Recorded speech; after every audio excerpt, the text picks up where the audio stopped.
Have you ever wondered how someone could watch your every move through a screen that never leaves your side? Your phone is the ultimate personal diary, and in the next few minutes, you're going to see the exact framework that sophisticated operators use to bridge the gap between Kali Linux and any mobile device on the planet. This isn't just theory. This is the digital skeleton key that remains hidden from the average user. But before we dive into the terminal and look at the payloads, you must understand that this video is for educational purposes only. We do not advise anyone to use the information in this video to infiltrate someone's privacy or commit any illegal acts. This is about defense, through the lens of offense. If you are ready to master these high-level concepts, don't forget that if you need more resources and help, you should check the pinned comment or video description for details right now. Now, let's get into the architecture of a mobile intrusion. When a professional opens Kali Linux, they aren't just looking at a computer, they are looking at a command center. Most people think you need physical access to a phone to monitor it, but the reality is much more invisible. It starts with the creation of a sophisticated listener. In the world of cybersecurity, we call this the bridge. By the way, have you ever felt like your phone was acting strange or draining battery for no reason? Drop a comment below and tell me the weirdest thing your phone has ever done. I'm reading every single one. If you find this insight valuable, make sure to hit that like button and subscribe to Fastest Fix so you never miss these deep dives. The core of the strategy involves a payload. Think of a payload as a silent passenger. When we use tools inside the Kali environment, we are essentially crafting a digital signature that mimics a standard update or a harmless file. The goal is to bypass the security layers of the operating system without triggering a single alert. This is where most people fail. They try to force their way in.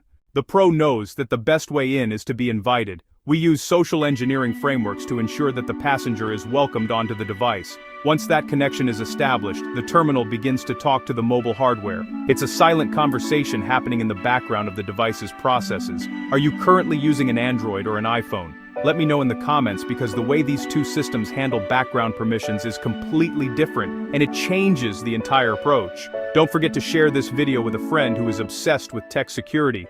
They need to see this. Once the terminal and the phone are synced, the data flow begins. But it's not just about seeing messages. It's about the metadata. It's about knowing where the device is, what networks it is joined, and even what the camera sees in real time.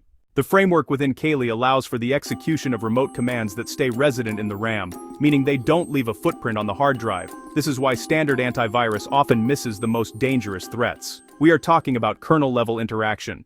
As we move deeper into the technicalities of the listener ports and the exploitation of open vulnerabilities in the SS7 protocol, the complexity doubles. The secret that nobody tells you is that most mobile devices are broadcasting their vulnerabilities every second they are connected to a public Wi-Fi. Using Kali, an operator can perform what is known as a man-in-the-middle sequence, intercepting every packet of data before it even reaches the phone's processor. This is the ultimate level of monitoring because the device owner has no way of knowing the data was intercepted. It's like reading a letter before it's even put in the mailbox. If you've made it this far, you're part of the top 1% who actually want to understand how the digital world works. Hit that subscribe button now to stay ahead of the curve. Remember, the world of mobile security is a chess game. While most people are playing checkers, those who understand the Kali Linux framework are 10 steps ahead. We've covered the payload, the listener, and the interception protocols. Each one is a pillar of the master strategy. Always stay vigilant, keep your software updated, and never click on a link you don't recognize. If you want to take your knowledge to the next level, check those resources I mentioned in the pinned comment. This is Fastest Fix. Stay secure.